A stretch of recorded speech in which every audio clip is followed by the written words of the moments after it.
श्री माणिकरावजी कोकाटे साहेबांनी शेतकऱ्यांच्या बाबतीत जी वक्तव्य केलेली होती त्याबद्दल अजितदादा पवार यांनी त्यांना सांगितलं होतं की बाबा बळीराजा आपला दैवत आहे आणि अशा प्रकारची विधानं आपण करू नका असं सांगितलं होतं. जो कालचं जे अं, विधान परिषदेमध्ये कामकाज तहकूब झाल्यावर मोबाईलवर ते काहीतरी करतायत हे आम्ही बघितल्यानंतर म्हणजे रोहित पवारने ट्विट केलं असं आम्ही ऐकलं.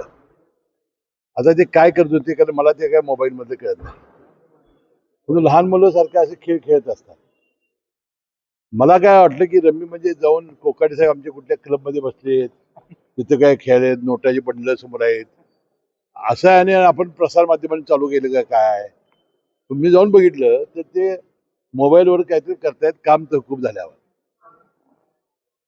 माणिकरावजी कोकाटे हा अतिशय मनानं चांगला, प्रेमळ आणि थोडासा स्पष्ट वक्ता अशी व्यक्ती आहे.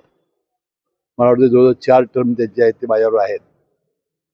परंतु शेतकऱ्यांच्या बद्दल ज्यावेळी वक्तव्य केलेलं होतं त्याबद्दल बळीराजा दैवत आहे ही राष्ट्रवादीची भूमिका आहे.